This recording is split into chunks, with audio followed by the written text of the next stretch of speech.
Assalamualaikum warahmatullahi wabarakatuh. Mbak bosan-bosan perkenalan.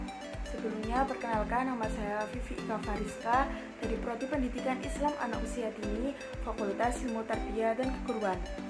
Video kali ini saya akan membahas tentang perkembangan sistem saraf pada manusia. Perkembangan sistem saraf pada manusia atau perkembangan saraf melibatkan studi embriologi, biologi perkembangan, dan neuroskin untuk menggambarkan mekanisme seluler dan molekuler, di mana kompleks sistem saraf pada bentuk manusia berkembang selama perkembangan janin dan terus berkembang secara postnatal. Biasanya, proses perkembangan saraf ini dapat dibagi menjadi dua kelas, yaitu mekanisme aktivitas independen dan mekanisme aktivitas dependen. Mekanisme aktivitas independen umumnya diyakini terjadi sebagai proses tertanam yang ditentukan oleh program genetik yang dimainkan dalam neuron individu. Ini termasuk diferensiasi, migrasi, dan panduan akson ke area target awal mereka. Proses ini dianggap tidak bergantung pada aktivitas saran dan pengalaman sensorik. Begitu akson mencapai area targetnya, mekanisme yang bergantung pada aktivitas mulai berperan.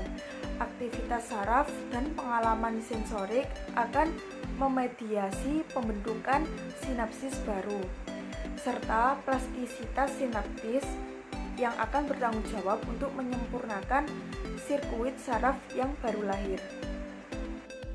Otak adalah mesin penggerak segala fungsi dan aktivitas tubuh manusia. Jika Anda ingin bergerak atau melakukan sesuatu, otaklah yang memerintah dan mengaturnya. Kecerdasan, kreativitas, emosi, dan ingatan juga menjadi sekian dari banyak hal yang diatur oleh otak. Selanjutnya, tahapan perkembangan saraf pada tahun pertama kelahiran.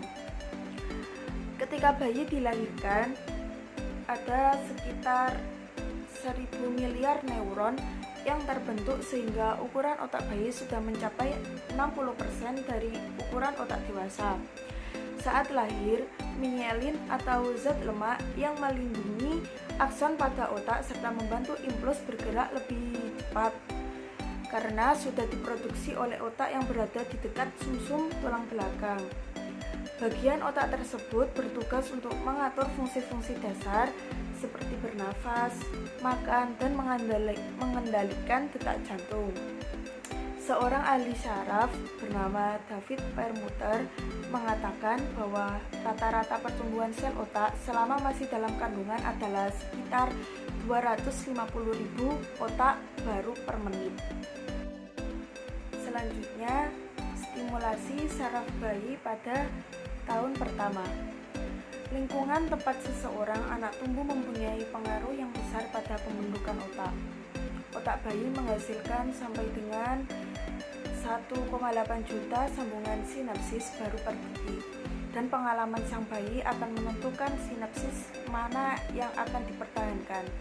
Stimulasi multisensori, apa yang bayi rasakan, apa yang bayi lihat, apa yang bayi dengar, dan apa yang bayi cium akan membantu mendorong keberadaan dari koneksi sinaptik dalam jangka panjang selama proses perkembangan otak.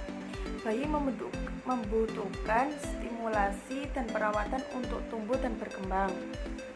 Stimulasi sensorik pada bayi sangat penting pada awal pertumbuhannya. Pada tahun pertama hidup sang bayi, ada perkembangan pesat di sebagian besar jalur saraf otak yang mendukung komunikasi, perkembangan sosial, pemahaman, dan kecerdasan emosional.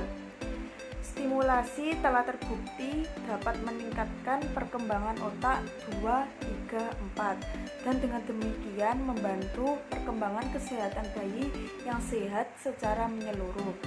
Stimulasi pada berbagai indera bayi mengirimkan sinyal ke otak yang dapat mendorong proses pembelajaran pada saraf. Sejumlah penelitian juga membuktikan bahwa pengalaman yang konsisten bermanfaat untuk perkembangan kesehatan bayi, seperti berkurang berkurangnya stres pada bayi dan prematur, serta meningkatkan kemampuan bayi saat menyusui, yang berarti bayi prematur dapat keluar dari rumah sakit secara cepat.